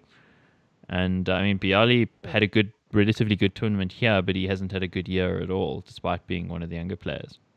Yeah, I think for me as well, coming from a situation where I've experience in this directly as a team, is where you drop off the top level, where it be the top, you drop off in level and you can notice it. And you don't really want to change your team, because it's not necessarily an individual problem, because sometimes a guy will have a good game, you know what I mean? It's not like his level's dropped off completely. It's not like these players can't compete internationally again, same as our team, but you're consistently not doing well. It takes more time to reinvent yourself completely than to like tweak things on the way up when things are working. They've almost got to stop Pasha Orp and give him a MP9 and completely reinvent the team. You know what I mean? So it is so difficult and so much work to do. Sometimes it's quicker just to get a new player in with fresh ideas and adjust to the new player or 2 new players than it is to start again and reinvent your team, because invariably you're just going to sit back and go into your old habits, old strats, defaults that you've done for 10 years. Like us, it takes an incredible amount of work to go and reinvent yourself. So I think they're a little bit in that trap where the slump becomes even more of a slump and it like compounds on itself. Yeah. They also don't do what other teams do, which is when you're in trouble, kick somebody out, get somebody new, get some fresh ideas. That little boost from it. Nips benefited greatly. I mean, you mentioned how they've had a few changes. Draken looking really good. Rez, well, is it Rez? I get confused. Yeah, it is Rez. Yeah. Yes. I just read an article about Freddie B and Rez and Draken were all in Epsilon, so my mind just short-circuited there for a second because I casted like 7 or 8 of their games last year. So again, my mind short-circuit there. That's the new addition to Godsend, Freddie B. So maybe we should talk about it's Freddie B and Dennis. I think. No. I'm just trying to think now. If I remember correctly, 4 of the Epsilon players have left because it's Freddie B's just joined Godsend. Rez and Draken are on NIP. Golden is on Fnatic. It's only Barbar left. Well, the only member Disco of wasn't Epsilon also left. in that lineup, so Disco Doppelin was there before Golden. So quite a good feeder team if you think of it like that. Then yeah, I mean they also Thing is, won a massive tournament last year in China, like a Chinese tournament for like $500,000. It was some crazy thing that when I was looking at HLTV, I was like, okay, the only Western team goes there, smacks up everybody else, and they're like not even tier 2, I mean, that's another thing that the South Africans could do. I mean, the Chinese have crazy events. They have like 30,000. They have like $30,000 events, like once every 2 weeks type thing. Let's go there and wreck them, guys. You send BVD in them over there. I mean, it's not the highest level of CS, but it's international experience. You're learning a different type of style of CS. It's adaptation. You learn how to live with that kind of hyper aggression that those kids play with. Yeah, I think that's a great idea. I think that's a really good idea. I mean, obviously, if we play against like a Tai Lu or somebody like that, we probably will get stomped on. But that being said, I don't think their level is that BVD far. played against Tai Lu. Yeah, it didn't go well from what I recall. They got stumped. Yeah, I mean those guys it are was an just inferno. crazy aggressive. I mean they've got weird CT holds, like incredible aggression on T and like incredible passivity on CT. It's like, okay, let's basically go hide in the back corner on A site and Kovel, Don't stop and keep running, but everyone throws out 2 flashbangs and they carry on going for the site. It's quite something. Madness. So we got a comment here about VP. The thing that's been touted a lot is usually Mishu, or Malzinho, like one of those 2 guys from Kingwin or whatever they're called now, maybe replacing somebody. I think that's a dead horse that's been flogged so much it's never going to actually happen. Those players have all subbed at various points and it's never worked. What do you guys think? Yeah, I think you got to get some new, young, fresh kids on the block that no one's seen. Try to bring up some new talent. I mean, the thing is, it's not that VP has to get polls. That's what I'm saying. Like they speak English. They could easily get a player. I mean, like I said, maybe not a top level player, but you could get somebody like, an Olaf Master now. And he's not going to set the world alight, but he provides enough, like, just something different to how the whole team will think. And you only need to maybe do it with one player. You don't need to cut out. That would be a proper fun. Yeah, I think the problem for him right now is that he doesn't speak any English, and he needs to rectify that because I think in raw skill he's also one of those prodigies that the world just doesn't realize how good this guy is. Absolutely brilliant. He's absolutely brilliant. Could he be as simple with the squeaky voice? Because all Turks have squeaky voices. It's just the nature of the language. I don't think so. Have you seen him play? His nose touches his monitor. It's like this sort of right up here kind of thing he's got going on. But I mean, did you see in the qualifiers what his personal rating was 1.92 out of 2? The HLTV rating only goes to 2. His rating was 1.92, and it was against who was it, Mousesports or one of those guys? Like they absolutely destroyed them, and then obviously we mentioned they didn't get to go to Montreal because they must be terrorists, right? So such a pain. I mean, yeah. Yeah, so I mean, we've got a couple more guys on the stream here. I mean, obviously it's early days for us. If you guys got any questions about things you'd like us to talk about, we'll still be on, I think, for another 15-20 minutes before we call it a day because we had a drop earlier. So I'm making you stay longer. Chris, you bastard, for allowing you internet to die. Gotta make it up. It wasn't on the internet. The whole PC blue screens when I go to that Ghostly Gaming website. It's never again. Never again. I've learned. Just keep it to HLTV. Oy. Yeah, Apparently the stream's buffering a little HLTV bit and Reddit. at 480p. Like, I put it as low as I can. I can actually stream at 1080 You know, 60 on this line. I think it's a South African routing problem at the Yeah. moment to Twitch. I don't think it's anything to do with you. yeah. I've had it recently as well because I can stream YouTube on 60 FPS HD and it's fine, and then you go to Twitch on 480 and it buffers, which is bizarre. Yeah, it's definitely routing. Something that does help is there's a little app called I think it's Twitch Router or something. Let me just quickly see. I use Live Streamer as well. Live Streamer helps. Twitch buffering fix. It's a thing that opens inside your like Google Chrome, and you can actually select which server you An can. extension. Yeah, so it's Chrome extension. So I found for me connecting to the Frankfurt Twitch server, I don't have any buffering. But before I had it, I mean I've got a 40 meg line. And I was buffering all the time. It was the worst thing in the universe. Yeah, I'm on a 100 meg up-down line that's absolutely astonishing, and then Twitch at 480 lags. So I use live stream, and it seems to work fine.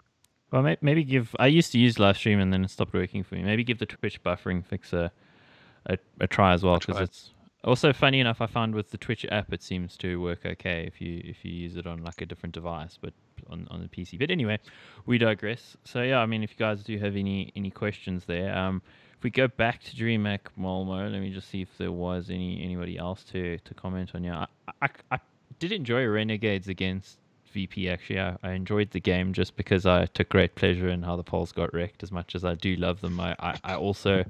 I'm a closet JKS fan, man. Like I think that guy is super good. I wish he was in a better team. Their team looks better than it ever has looked before. I mean, is there a chance for these guys to actually do damage in America with the new lineup? I hope so. That'd be awesome to have the emergence of another scene. Properly establishing themselves like the Brazilians. They picked up another player, didn't they? Yeah, Jay-Z Walking's left. They just got No. They just got Nafly on the weekend. Yes, they got Nafly. Yes, he's a brilliant player as well. It could be an interesting one. I mean, if you think about it, that team was full Australian for about a year, 18 months almost, and now they finally started to realize like it's not going to cut it. Like they have to drop players eventually. Did you see out of the 365 maps for Optic, Naf had played all of them, all 365 maps or something up until that point. He had played every single one. Didn't sub out. That was crazy. They actually won the that E-League championship end of last year because of a huge overperformance from him. It really felt like because he's always been like a solid player, but unspectacular. And they gave him an AWP, and him and Mixwell double AWP'd everybody to pieces basically, and rush entry to everyone. So. And I think Renegades could potentially do some damage with this. I hope for them that they do, because it almost feels like the project's gone a little bit far past stupid, because they apparently live in a like a casino still after years. I mean they're like being paid to exist and live together in America. So they definitely need to. Romantic. I know, hey, sure. Sponge got out. Now he's on camera. So yeah, he's a good caster and analyst. I'd agree. Yeah, I think he's a great asset, much as you would be should you decide to hang up your mouse, permanently there, Chris. I'll think about it one day when the arthritis gets worse and the Voltaran's not working. I'm all up for it. But talking about that, did you guys notice the like plasters that the G2 guys had, sort of like full length of their arms? I saw that. That's wicked, man. They're getting like athlete's tape and putting it on for CS. So cheesy. Yeah, I guess maybe a little bit of a preventative measure or something. So we haven't really spoken about the guys. Speaking of which, yeah, the guys who won the it. emerging French super team finally doing something. Finally, geez. But the question is, can they do it again? And my immediate gut feeling is unlikely, actually. Well, it all depends on whether SK is willing to give them a game again. Because that's like they were like 15-9. Crazy, man. That's just stupid, man. Anyway, like the stupidity aside, they did capitalize on it and take it all the way, right? I mean, props for that. But I think also a bit of confidence. They needed it. They needed something to happen, and now something has happened. So no more excuses. Let's see. Yeah, I mean, that's Apex had a beast of a tournament. He's Shoxy great, pitched as man. well. Like The problem, sometimes in the the problem with afternoons, Apex, I watch his stream, and he's so good. He's so good. I the love problem is, Apex. Chris, Apex is like Entry man here watching too. you. Love It's it. like he has this amazing game, and this team just like wrecks everything off the back of it, and then it's like next game, it's like, okay, and where's Apex now? It's like, oh, Maybe that's he's why like I can sympathize with he's the like homie. second from bottom. Yeah, you totally can. Entry men problems, but Apex is exactly that guy. Like if he plays well, G2 invariably will win. You know, it's unlikely that they lose if he's getting in and killing Yeah. two people Yeah. before he dies. So I think in general it's like there's a tremendous amount of skill. Where they're going to struggle is if an Astralis or an SK can actually play to their potential. Their potential, while skill wise it's maybe not any better, but they with the tactical elements that they have, I just feel like they should squash G2 if they're at their peak at the same time. Yeah, obviously, I mean, G2 relying heavily on Kenny this weekend to make plays and stop plays and just overall contribute. You got MVP of the tournament, definitely well deserved. So you need that kind of special X factor from Kenny to put them right up there again with other teams. Yeah, absolutely. MVP of the tournament, he was named. Thorin completely disagreed because that's what he does, and he said Apex, and I actually agreed with him because I like entry players. So that was my vibe. The biggest plus for me was also that like Shox finally showed some life because he's just been Yeah. so bad. And But he's the got thing is, like with such Shox, natural is that, talent. Jeez. yeah, like, he's like the only player I've ever seen that can do just about anything in game. I mean, he used to be like a beast in the mid round back in the day. Then when he moved into Envious, he was like, okay, Shox, you're now the entry fragger. And he's done lurking, he's done in-game leading. I mean, I'd say his AWPing is shaky at times, especially with this new double AWP setup But that I absolutely hate. Smith is his teacher. He's like, really- The okay. guy doesn't teach Well, I anything. mean, But I It's mean, like how to that's miss, just the guys. thing. Yeah, so it's like I think if Shox can figure out a way to make himself and Kenny go off every tournament, I think they have a real shot. But right now, I think this is the peak, but we all know the lows, and the lows is like quarterfinals, not getting out of groups because Kenny is like ultra carrying the game, and the rest of the team is just nowhere. So if they can figure it out, I think they can be dangerous. But I haven't seen enough in the 6 months these guys have been together to tell me otherwise. So the other names to quickly point out as well, we've got who we haven't really spoken about is Navi. Heartbreak yet again, but it's I guess you can call it a new lineup, but it's really just a return to what it was before minus Guardian plus Simple. So they shouldn't have needed that much time to get things going. Apparently they had, I think it was 12 days before the tournament to practice or something. that's not enough, in my opinion. Yeah, I mean, are they going to return to the former glory, Chris? I don't think so. Even with Simple going ape, I just don't know if they have it in them to. I think they're going to run into the same kind of problem like VP, where they're going to need to completely reinvent themselves, and I just don't know if they have the skill anymore to do that. I'd I agree. think Simple is a great building block, but I think they need like one other. Like, they need somebody in better some form X factor. than Seized. Like they need somebody in better form than Seized. I think, in my personal opinion, if they get that, I think they have a reasonable shot. But at the moment, it just feels like Simple's going huge. Maybe Flamey pitches, but then the others are just not doing enough at the moment. Flamey looked a little better this tournament. I felt like he seemed to up his level a little bit under Zeus. I mean, Zeus also again, played well. Like he played well at the major also, individually. So he was okay. Seized was as I just abysmal don't as rate usual. Zeus. I don't know why. I just don't rate him. Like, Oh, they wrote him off once and he won a major. no, they wrote him off and he sat next to the sex god. It was enough. Would have been He enough just, for like, anyone. he breathed in his pheromones and his aura and then like became a Superman. Yeah, I don't know. Like to me, the whole Navi Gambit thing, with Zeus going back to Navi, it feels like a missed opportunity for a proper CIS shuffle where they could have gotten an amazing player like Electronic, for instance, from Flipside into one of the top teams. Maybe at the expense of somebody like Seized, for instance. It almost feels to me like Gambit, maybe despite it not looking like it initially, maybe got out of this swapping of players a little better. Ironically, because I mean, Fitch, while he didn't show anything in Tengri, showed pretty much world class level at this tournament. So this weekend, yeah, really, really good emerging player. Yeah, Awesome to see. I'd like to see if they can continue this. I think we can call it a win for Gambit. But it's one tournament. They looked fantastic at it. But I think if they do this consistently, then we'll know a little bit more about it. Because Fitch did look great. It's just, can he do that every tournament? That's the thing. Immortals overrated. Moving on. Sure. Anything I you don't want to know. say about them, boys? Not really. You can't build a team around one AWP and expect to win. Sorry. One AWPer. Well, they always have two at all times. The problem is like Henny KNG is clearly the best player world-class. on the, yeah.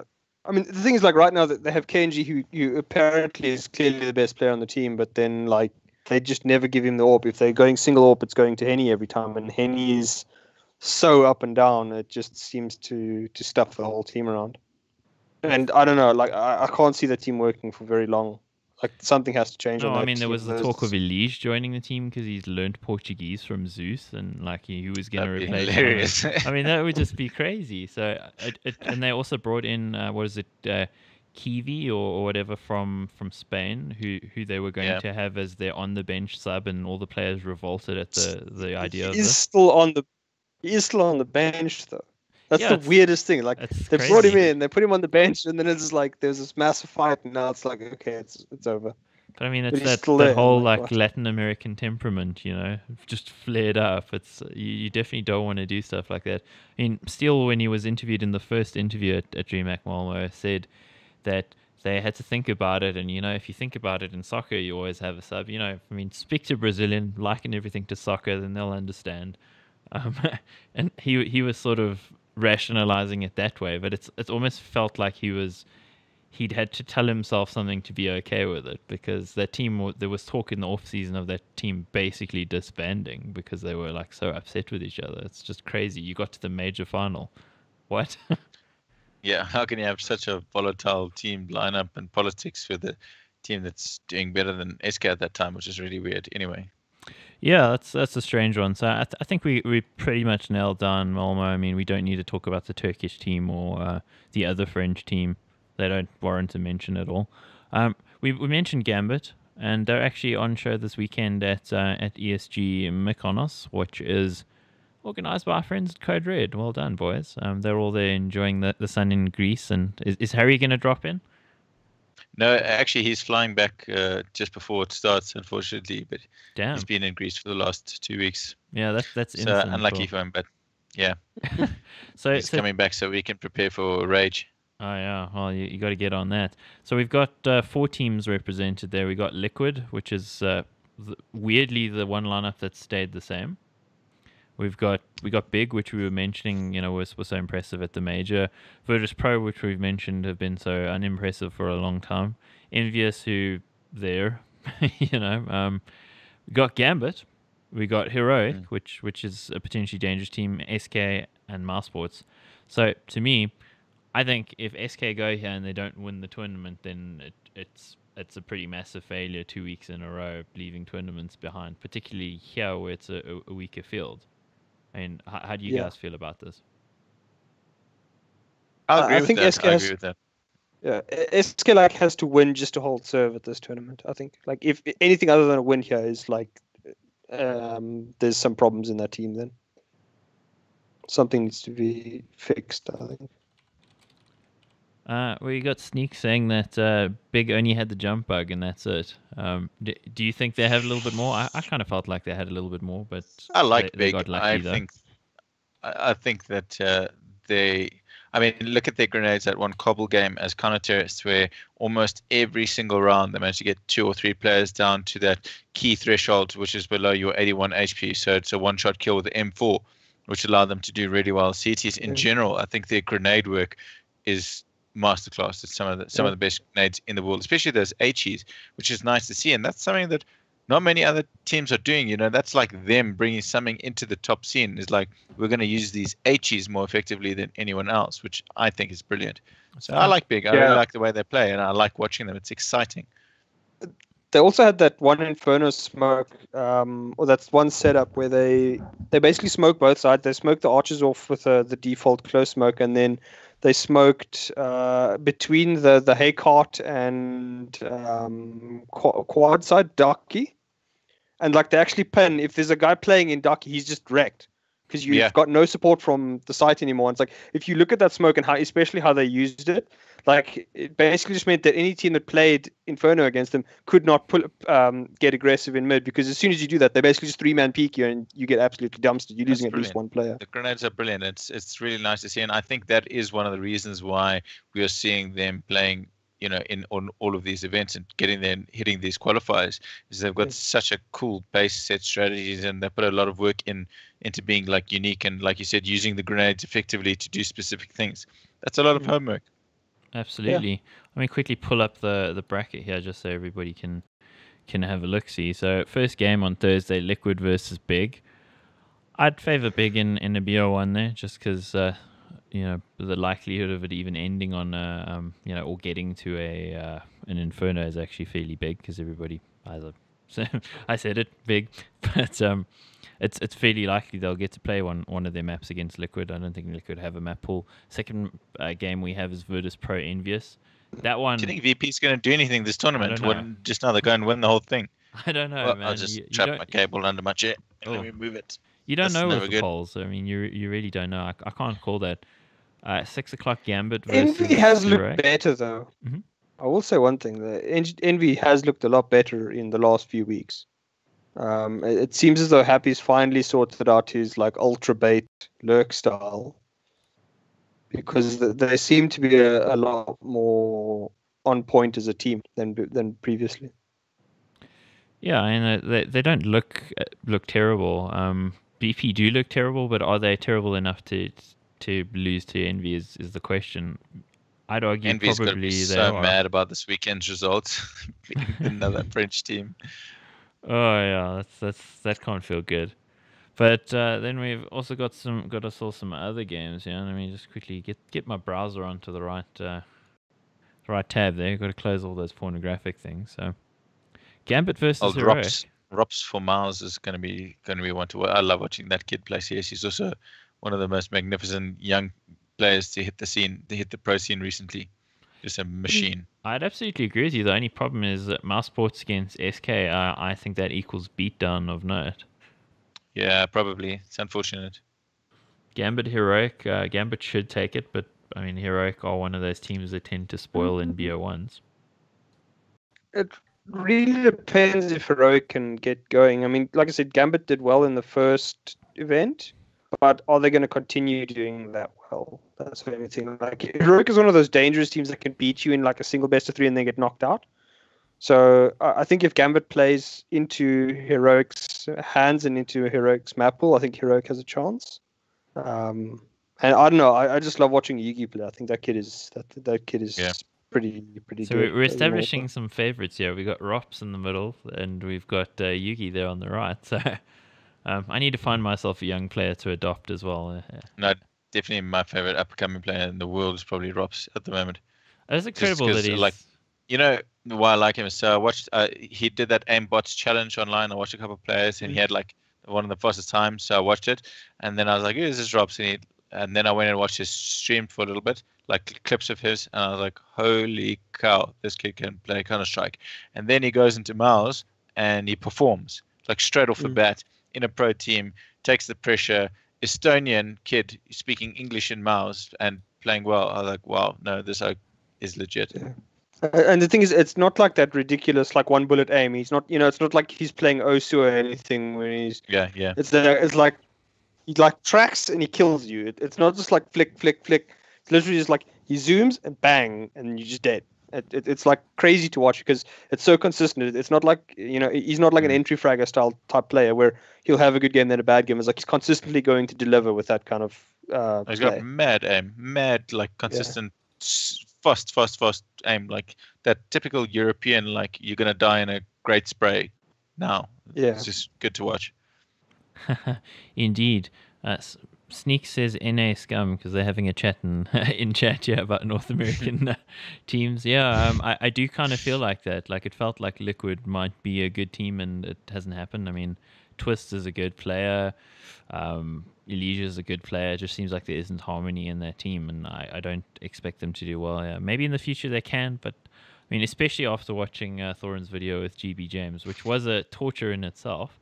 But because that man is so in love with himself. Or I don't mean Thorin, I mean GB James. But yeah, there's some interesting info, out of Liquid about what Elysia's like, what Nitro is like. So I just don't see those kinds of personalities actually succeeding. It's kind of, it's not that singular will to win sort of thing. It's that if I'm feeling comfortable and good about my life, and if you've been nice to me, maybe I'll play well. That's not how you win things. No, that's not conducive to winning big tournaments and playing for the team and winning with the team. Not at all, man. So I think what we're likely to see here is if the tournament works out as it should probably be a Gambit SK final. If it works out as it should, it never does work out as it should. We will get wrecked here, but I personally think it should be an SK tournament. If it's not an SK tournament, then I'll shave my head. Oh wait, I already do. I win. So, how about you, Chris? Will you shave your head if you lose? I don't know. I'm not going to promise the same. I've got quite a mohawk going. I don't know. What do you think there, Sean? Is it an SK tournament? I think all logic seems to dictate that. Which means it's probably definitely not going to happen, right? I mean, we know how volatile CS has been, especially recently. Logic never happens. Right? Let's say, pick a random the team. Problem is that like SK has to win this tournament because there's no other top 5 teams there. There's like no out and out world beaters there. I mean, Gambit is dangerous, but I wouldn't say that Gambit is going to consistently make finals and all the rest. And that's just my concern, is that SK not winning here, I think is... Let's do this. SK gets knocked out. Who wins this tournament? Then Gambit. Has to be. Yeah. I'm going to say VP. They're going to do it. That's like me saying that... Brazzy. That's what I'm saying. That's like going, DC's going to, in the last 3 weeks now, beat, Energy and well, you guys had Energy. Bravado, Big Five. You guys can end in the top 2 and make it to the finals and then win the final. It sounds unlikely in ESL Africa. It's just as unlikely in ESG Mykonos for VP. All right. So VP win, DC win, and everyone's happy and the bullies win. Well, if that happens, I'm definitely holding you down and shaving your head then. Okay, well, that'll be an interesting one. Let's see what else we got. I think we're pretty much getting through what we needed to talk about. I don't want to make this too long. I think, gents in chat, if I'll give you a minute, if you want to just ask us anything, we will definitely we'll definitely answer that. And of course, to answer that, Axe is Amini. Of course, I am. That's what I do. I'm here to be the dick on the broadcast. That's how it works. There's got to be the heel in wrestling, right, Sean? Yeah, kind of. Well, these days, if you listen to the WWE like propaganda crap, and it's like the reason this person is booed is because he's bad. Like, no, he's just crap. We don't like him. It's not because he's like the bad guy. We just don't like him. He's just bad. He's don't a terrible like him. Person. I haven't watched wrestling since I was a kid, but I do find the whole dynamic of the thing pretty interesting. How to turn a crowd against somebody, or how to make a crowd love somebody. I mean, let's make a crowd love a dude who wears baggy shorts and raps, even though he's white. It's real. They're called jorts. There's a reason John Cena is as sketchy as he is. I did not know this, but anyway, so we got two comments here from Linus again. Dazed, Swag, and AZK team. Are they going to be? I'm assuming he's just got a question mark and he keeps repeating it. So something is short circuited for him there, and I do feel bad for him. He's from Alberton. But the question there would be like, is that team actually going to do anything if it actually forms and they practice and they play? My worry is what tournaments can they and can't they play in? I'm sure there'll be enough, but ESL I don't tournaments know. only at I this just, stage. I just don't see it happening. I don't see it happening. I think those guys have been too long outside of the pro mentality and the pro practice and the regimes and the regimens you have to do in the boot camps to get back into it and play at that level. Yeah. It's a lifestyle. It's really tough. And I mean, the second part to that is what players are going to join them. Because Like you they can get some consigning good young yourself players, to not but playing all the tournaments, all the Now top tournaments. we've got the solutions. Let's take this podcast all around to the beginning. We were talking about our South African players needing opportunity. We've got an American team that needs players. We've got the answer, boys. Easy for It's Sonky right and here. Dom, eh? that would be a great team to actually pop a JT or a Sonic or a Doms into. Actually, I mean, you've got Days. He's gonna basically teach you how to play CS. Well, I mean, at least Exactly. tactical CS.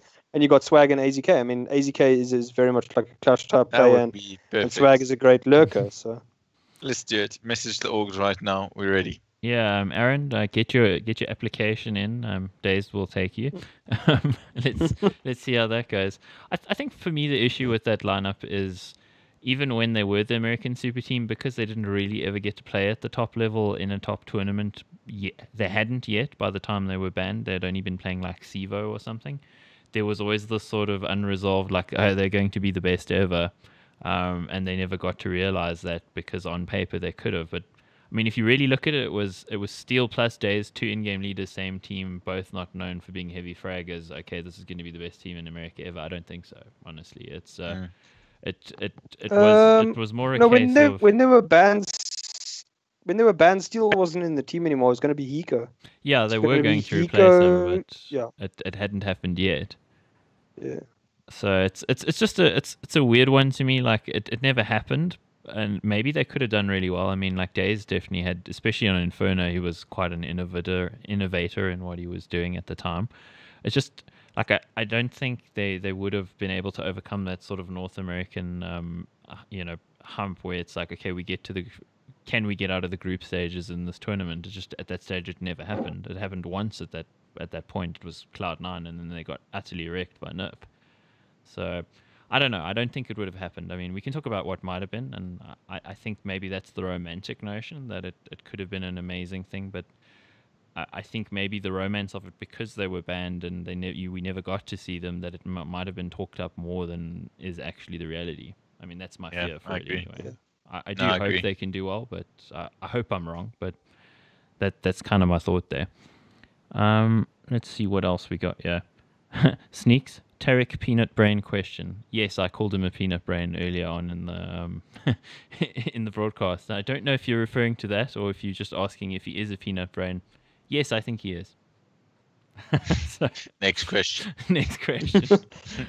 I think he's better. He's definitely better than he used to be. He's a smarter player than he used to be, but he's still overly aggressive at times.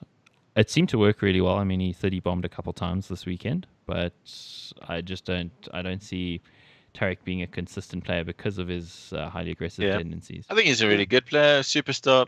Not so much, but very good player. I mean, the problem is that game knowledge. Yeah, if you look at the way that Cloud9 played, it's like, yeah, Tarek did fantastically well as the in-game leader. Okay, but Stewie did the same thing as the in-game leader. He did fantastically well. So it's like, and when Stewie played, he somehow got more out of automatic than Tarek did. So I'm willing to give Tarek a chance to see if he can work this out. But based on the evidence that I saw, it was literally just replacing Stewie for Tarek in terms of like the primary fragger and then losing automatic, which just doesn't seem like it just on balance of evidence. I just don't think it's worth. I'd rather have Stewie and automatic than just Tarek. Makes sense to me. Yeah. See here, a little bit more discussion here. I don't really want to jump into it, boys. You're having a nice chat there in chat, so we're going to really get into some crazy theorization about the AZK swag days thing. We don't want to go there, I don't think. Thank you guys for being here. Sneaks, I like the fact that you're chatting as well. I want to give you a mouse pad, sir. So definitely get in touch with me on Steam. you will get an MSI mousepad courtesy of Aperture PC, our proud sponsors. Yay! Yeah, thank you, Aperture PC.